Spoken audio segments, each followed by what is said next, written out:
الحمد لله الذي هدانا لهذا وما كنا لنهتدي لولا أن هدانا الله أما بعد فأعوذ بالله من الشيطان الرجيم بسم الله الرحمن الرحيم يا أيها الذين آمنوا توبوا إلى الله توبة نصوحا وقال النبي صلى الله عليه وسلم التائب من الذنب كمن لا ذنب له أو كما قال رسول الله صلى الله عليه وسلم.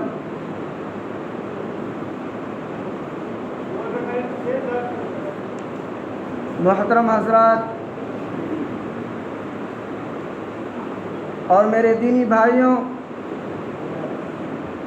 اللہ تبارک و تعالیٰ کا بہت بڑا احسان اور فضل ہوا کہ اللہ تبارک و تعالیٰ نے ہم سبوں کو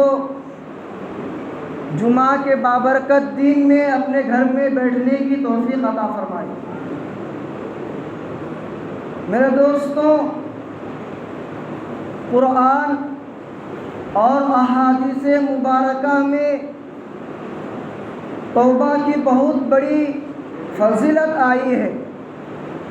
توبہ کی بہت تاکید کی گئی ہے اور ساتھ ہی ساتھ توبہ کی اہمیت بھی بیان فرمائی گئی ہے. حضور صلی اللہ علیہ وسلم نے ارشاد فرمایا التائب من الذنب کمن لا ذنب له، کہ گناہوں سے توبہ کرنے والا شخص، گناہوں سے توبہ کرنے والا آدمی ایسا ہے جیسا کہ اس نے گناہ کیا ہی نہ ہو. اور ایک حدیث میں آیا ہے کہ اللہ تبارک و تعالی اپنے گناہگار بندے کے توبہ کرنے سے بے انتہا خوش ہوتے ہیں. میرے دوستوں، اس شخص سے بھی زیادہ خوش ہوتے ہیں کہ ایک شخص اپنے اونٹ پر سوار ہو کر راستے میں جا رہا تھا، اونٹ پر سامان لدی ہوئی تھی، چلتے چلتے تھکاوٹ محسوس ہوئی اور آرام کرنے کے لیے ایک جگہ پر ٹھہر گیا. اس کی آنکھ لگ گئی. جب وہ نیند سے بیدار ہوا تو دیکھتا ہے کہ اونٹ غائب ہے.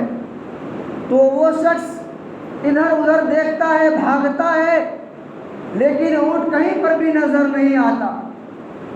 اب وہ شخص اپنے زندگی سے مایوس ہو کر ایک درخت کے نیچے بیٹھ جاتا ہے.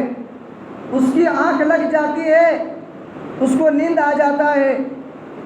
جب وہ نیند سے بیدار ہوتا ہے، جب وہ نیند سے اٹھتا ہے تو دیکھتا ہے کہ اونٹ پورے ساز و سامان کے ساتھ اس کے سامنے کھڑی ہوئی ہے. تو اس شخص کو اپنے اونٹ کو دیکھ کر اتنی خوشی ہوتی ہے کہ جس کا کوئی اندازہ نہیں لگا سکتا. تو اللہ تبارک و تعالیٰ فرماتے ہیں کہ میں اپنے بندوں سے اس شخص سے بھی زیادہ خوش ہوتا ہوں. میرے دوستوں، اللہ تبارک و تعالیٰ کی ذات، اللہ تبارک و تعالیٰ کی رحمت ہمیشہ بہانے ڈھونڈتی رہتی ہے کہ کوئی بندہ اللہ تبارک و تعالیٰ کے نزدیک توبہ کرے تو اللہ تبارک و تعالیٰ ان کو معاف فرما دے.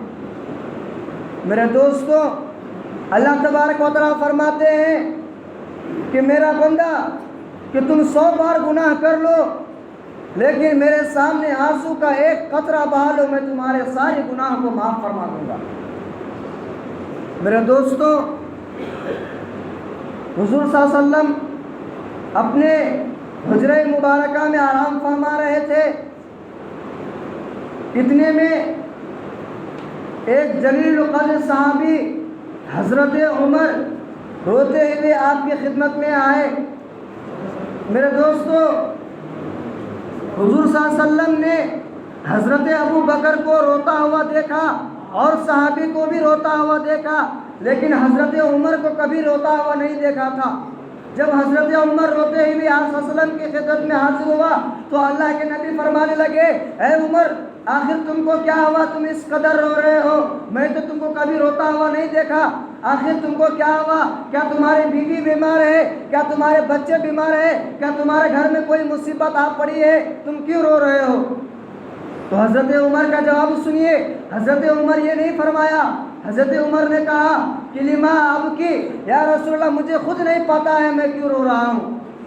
میرے دوستوں، تو حضرت عمر فرمانے لگے، اے اللہ کے رسول، میں راستے سے جا رہا تھا، میں نے دیکھا کہ آپ کے دروازے کے پاس ایک شخص ہے، ایک صحابی ہے، وہ اس قدر رو رہا ہے کہ اس کے رونے کی وجہ سے اس کو روتا ہوا دیکھ کر میرے آنکھوں سے آنسو آ گئے اور میں رونے لگا۔ میرے دوستوں، حضور صلی اللہ علیہ وسلم نے فرمایا، اے عمر، اس شخص کو بلاؤ۔ تو حضرت عمر اس صحابی کو بلاتے ہیں۔ تو حضور صلی اللہ علیہ وسلم نے عرض کیا کہ تم کیوں رو رہے ہو؟ اس صحابی کا نام کتابوں میں نہیں آیا ہے، انصاری کے لقب سے اس صحابی کو پکارتے ہیں۔ تو اس انصار صحابی نے کہا، یا رسول اللہ اذنبت ذنبا کثیرا، اذنبت ذنبا کثیرا، یا رسول اللہ میں نے بہت بڑی گناہ کر لیا ہے، یا رسول اللہ میں نے بہت بڑی گناہ کر لیا ہے۔ تو اللہ کے نبی نے فرمایا کہ آخر بتاؤ کہ تم نے کیا گناہ کیا ہے؟ تو وہ شخص کہتا ہے، یا رسول اللہ میں گناہ نہیں بتاؤں گا، میں نے بہت بڑی گناہ کر لیا ہے، آپ اللہ سے دعا کریں، اللہ ہمیں معاف فرما دیں گے۔ تو اللہ کے رسول نے کہا کہ تم گناہ بتاؤ، میں اللہ سے دعا کروں گا۔ وہ شخص کہنے لگا، یا رسول اللہ اب گناہ کے بارے میں مت پوچھیے، میں نے بہت ہی بڑا گناہ کیا ہے، میں نے اتنا بڑا گناہ کیا ہے کہ ہم کو تصور بھی نہیں ہے، ہم کو خود اندازہ نہیں ہے ہم نے کتنا بڑا گناہ کیا ہے۔ تو اللہ کے نبی نے فرمایا کہ کیا تم کو اللہ کی ذات پر یقین نہیں ہے؟ کیا تم کو اللہ کے اوپر بھروسہ نہیں ہے کہ اللہ تمہیں معاف فرما دے گا؟ وہ شخص کہنے لگا، یا رسول اللہ مجھے اللہ کی ذات پر یقین ہے، مجھے اللہ پر بھروسہ ہے، وہ گناہ معاف فرما دیں گے، لیکن میں اللہ کے سامنے توبہ کروں گا، اللہ کے سامنے ہاتھ اٹھاؤں گا تو اللہ میری دعا قبول نہیں کریں گے، اس لیے میں آپ کے پاس آیا ہوں، آپ اللہ تبارک و تعالیٰ سے دعا فرمائیں، آپ کی دعا اللہ تبارک و تعالیٰ قبول فرما دیں گے۔ میرے دوستو، حضور صلی اللہ علیہ وسلم کے بار بار اصرار کرنے پر وہ شخص عاجز ہو گیا۔ تو وہ شخص کہنے لگا، یا رسول اللہ اچھا میں آپ کو بتاتا ہوں کہ آخر وہ کیا گناہ ہے، آخر وہ کون سا گناہ ہے جس کی وجہ سے میں اتنا رو رہا ہوں۔ میرے دوستو، اس شخص کی رونے کی وجہ سے حضرت عمر رو رہے تھے، اس کو دیکھ کر حضور صلی اللہ علیہ وسلم بھی رونے لگے۔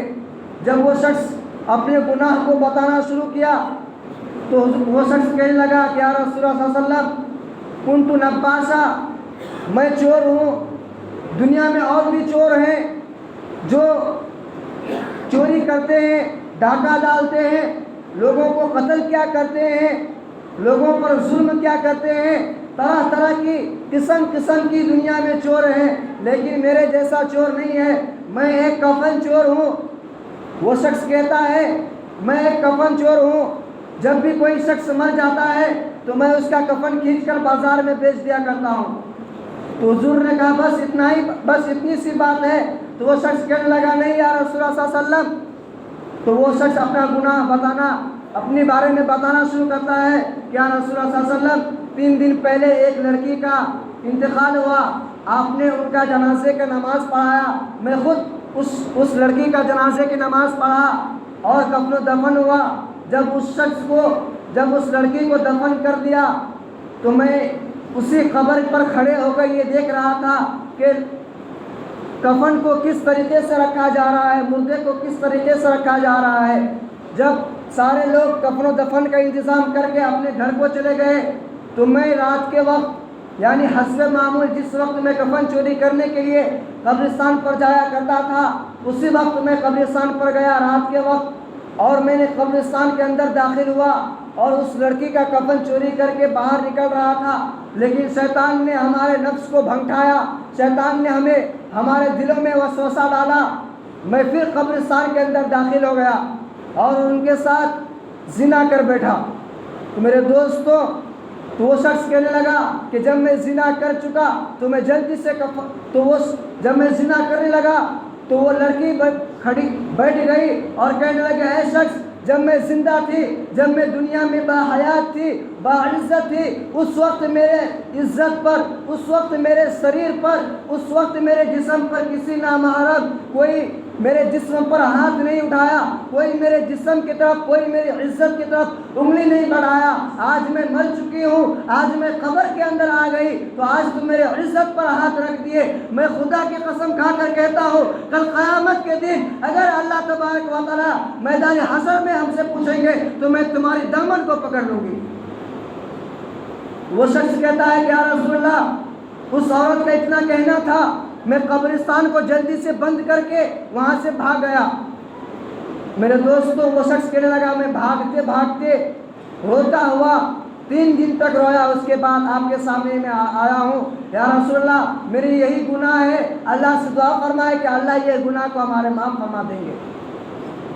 تو کتنا کہنا تھا، حضور صلی اللہ علیہ وسلم کے چہرے کا رنگ بدل جاتا ہے۔ صحابی تھے حضور، وہاں پر حضرت عمر بہت ہی جلیل القدر صحابی تھے۔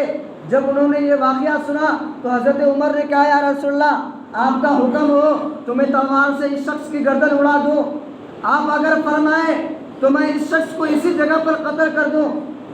میرے دوست حضور صلی اللہ علیہ وسلم نے کہا حضور صلی اللہ علیہ وسلم نے کہا اے شخص تمہارے گناہ اتنا بڑا ہے، مجھے نہیں لگتا کہ اللہ تمہارے گناہ کو معاف فرما دیں گے۔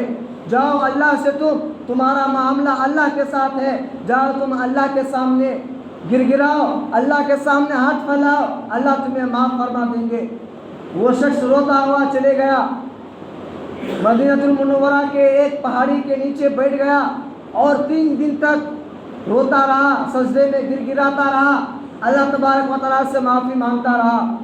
3 دن کے بعد حضرت جبرائیل علیہ السلام حضور صلی اللہ علیہ وسلم کی خدمت میں حاضر ہوئے۔ بہت سارے صحابہ کرام بیٹھے ہوئے تھے، آپ بھی اس جگہ بیٹھے ہوئے تھے۔ جب حضرت سیدنا جبرائیل علیہ السلام آئے تو سب سے پہلے اللہ کے رسول سے عرض کیا یا رسول اللہ صلی اللہ علیہ وسلم یہ زمین کو آپ نے پیدا کیا یا اللہ نے پیدا کیا؟ حضرت جبرائیل علیہ السلام حضور صلی اللہ علیہ وسلم سے پوچھنے لگے کہ یا رسول اللہ آپ ہمیں یہ بتائیے کہ اس زمین کو اللہ نے پیدا کیا ہے یا آپ نے پیدا کیا ہے؟ تو حضور صلی اللہ علیہ وسلم نے فرمایا کہ اللہ نے پیدا کیا۔ تو پھر حضرت جبرائیل علیہ السلام کہنے لگے آسمان کو آپ نے پیدا فرمایا یا اللہ نے پیدا کیا؟ تو حضور کہنے لگا کہ اللہ نے پیدا کیا۔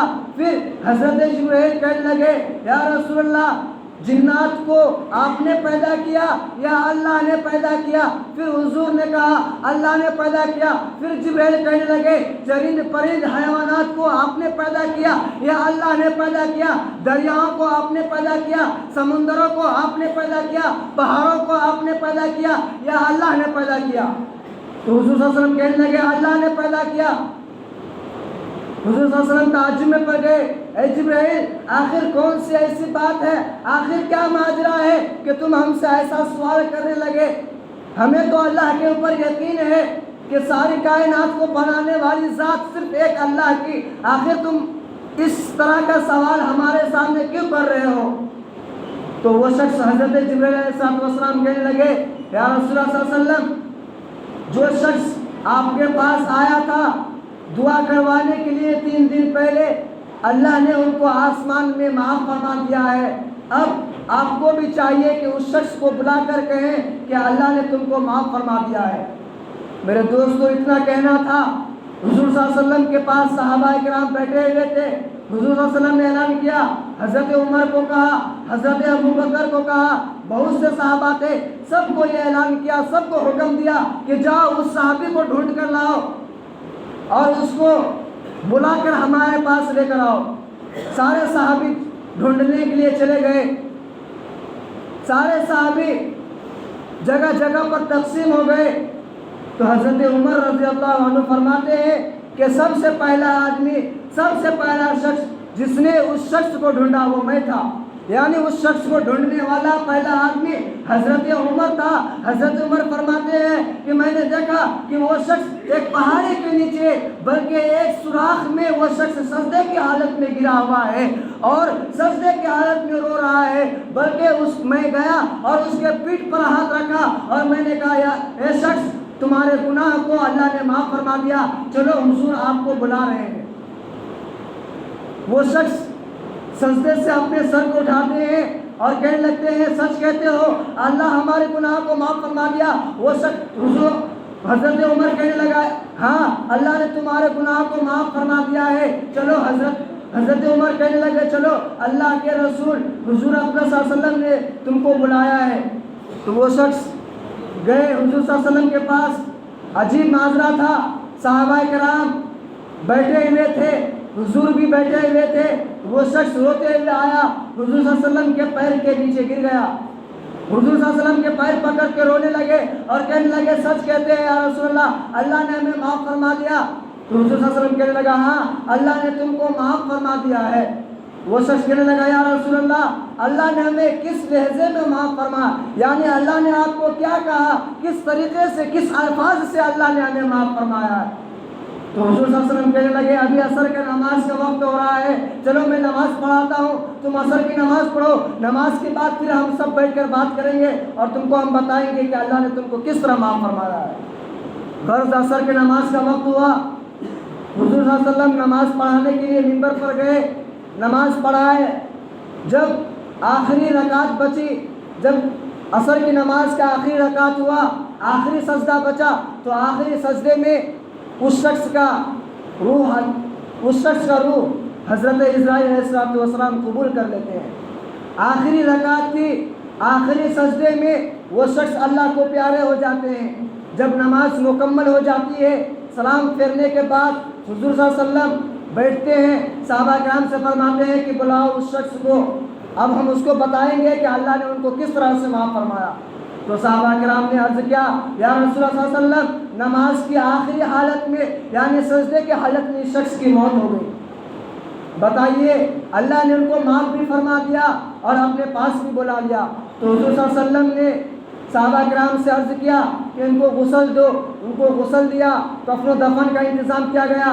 جب حضور صلی اللہ علیہ وسلم ان کو قبرستان میں اتارے، حضور صلی اللہ علیہ وسلم اپنے دست مبارک سے اس شخص کو قبر کے اندر داخل کیا اور قبر کے اندر جب دفن کر دیے تو جب قبر کے اندر سے باہر نکلے تو حضور صلی اللہ علیہ وسلم کے چہرے پر مسکراہٹ تھی۔ صحابہ کرام تعجب میں پڑ گئے اور پوچھنے لگے یا رسول اللہ آخر کیا وجہ ہے، جب آپ قبر کے اندر داخل ہوئے، جب آپ گھر سے جنازے کو لے کر نکلے، جب آپ قبر کے اندر داخل ہوئے تو آپ کے چہرے پر مسکراہٹ نہیں تھی بلکہ آپ کی آنکھوں سے آنسو جاری تھا، ہم سب رو رہے تھے، آپ بھی رو رہے تھے، لیکن آخر کیا وجہ ہے کہ جب آپ قبر کے اندر سے باہر نکلے، جب آپ قبر کے اندر سے نکلے تو آپ کے چہرے پر مسکراہٹ ہے؟ تو اللہ کے نبی کہنے لگے صحابہ کرام سے کہ یقیناً میں جب قبر کے اندر داخل ہوا تو میرے چہرے پر آنسو تھا، میرے آنکھوں سے آنسو بہ رہا تھا، لیکن جب میں قبر کے اندر اس شخص کو داخل کر دیا تو میں کیا دیکھتا ہوں کہ فرشتوں کی ایک جماعت اس شخص کو چاروں طرف سے گھیر لیا ہے۔ اور میں نے جب فرشتے سے پوچھا کہ کیا ماجرا ہے تو فرشتوں نے جواب دیا کہ اے حضور صلی اللہ علیہ وسلم آپ قبرستان سے جلد سے جلد نکل جائے، اب اللہ تبارک و تعالیٰ اس شخص کی نکاح کروانے والے ہیں اس عورت کے ساتھ جس کی عزت پر انہوں نے ہاتھ ڈالا تھا۔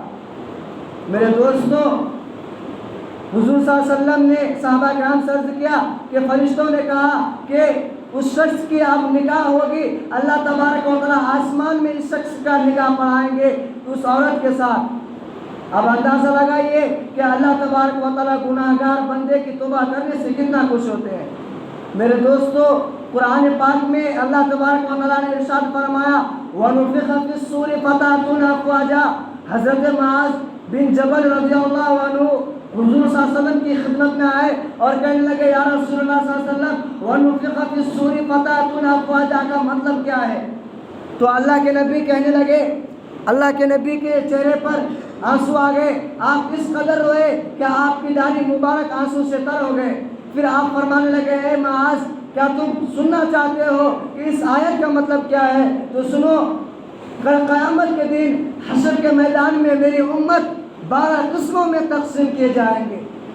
کل قیامت کے دن حشر کے میدان میں میری امت کا تقسیم 12 جگہوں میں ہوگا، اور سب سے پہلی قسم جب اللہ تبارک و تعالیٰ آواز دیں گے تو سب سے پہلی جماعت قبر سے اس حالت میں اٹھائے جائیں گے کہ اس کے نہ تو ہاتھ ہوں گے اور نہ ہی پیر ہوں گے۔ یہ وہ شخص ہوں گے جو پڑوسیوں کا حق دبایا کرتے تھے، جو پڑوسیوں پر ظلم کیا کرتے تھے، جو پڑوسیوں کا خیال نہیں کیا کرتے تھے، جو پڑوسیوں سے ہمیشہ جھگڑتے رہتے تھے، یہ وہ شخص ہوگا۔ دوسری قسم ایسا شخص ہوگا جس کی شکل خنزیر جیسی ہوگی۔ یہ وہ شخص ہوں گے جو نماز میں سستی اور غفلت کیا کرتے تھے۔ اب اندازہ لگائے کہ جو شخص نماز میں سستی اور غفلت کیا کرتے ہیں، اس شخص کی شکل کل قیامت کے دن خنزیر جیسا ہوگی، سور جیسا ہوگی، تو جو شخص نماز پڑھتا ہی نہیں ہے اس کا چہرہ کس کے جیسا ہوگا؟ جو شخص نماز پڑھتا ہے، نماز میں سستی کرتا ہے، کوتاہی کرتا ہے، اس کی شکل جب خنزیر جیسا ہوگی، تو جو شخص نماز پڑھتا ہی نہیں ہے اس کا اندازہ آپ خود لگا لیں کہ اس کی شکل کیسا ہوگا۔ تیسری قسم ایسے لوگ اٹھائے جائیں گے کہ جس کی پیٹ پہاڑوں کی طرح ہوگی، ان کے پیٹ میں سانپ اور بچھو بھرے ہوں گے۔ یہ وہ لوگ ہوں گے جو مال کی زکوٰۃ نہیں ادا کیا کرتے ہیں۔ چوتھی قسم وہ لوگ ہوں گے جن کے منہ سے خون جاری ہوگا۔ یہ وہ لوگ ہوں گے جو اللہ کے نام لے کر، جو اللہ سے وعدہ کر کے لوگوں سے مال لیا کرتے تھے۔ پانچویں قسم وہ لوگ ہوں گے جن کے بدن پھولے پھٹے ہوں گے، ان کے جسم سے مردار سے بھی بدتر بدبو آتی ہوگی۔ یہ وہ لوگ ہوں گے جو جھوٹی گواہی دیا کرتے تھے۔ چھٹی قسم ایسے لوگ ہوں گے جن کی گردن نہیں ہوگی، جس کی گردن کٹی ہوگی۔ یہ وہ لوگ ہوں گے جو جان بوجھ کر گواہی نہیں دیتے تھے۔ ساتویں قسم ایسے لوگ ہوں گے جس کے منہ میں زبان نہیں ہوگی بلکہ خون اور پیپ جاری ہوگا۔ یہ وہ لوگ ہوں گے جو جان بوجھ کر گواہی نہیں دیا کرتے تھے۔ نویں قسم وہ لوگ ہوں گے جو اوندے منہ اٹھائے جائیں گے۔ یہ وہ لوگ ہوں گے جو زنا کیا کرتے تھے اور بغیر توبہ کے مر گئے۔ نویں قسم وہ لوگ ہوں گے جن کو جذام کی بیماری ہوگی۔ یہ وہ لوگ ہوں گے جو والدین کی نافرمانیاں کیا کرتے تھے۔ 11ویں قسم 10ویں قسم وہ لوگ ہوں گے جن کے کالے چہرے، کیری آنکھیں ہوں گی۔ یہ وہ لوگ ہوں گے جو یتیموں کا مال ظلم کر کے کھایا کرتے تھے۔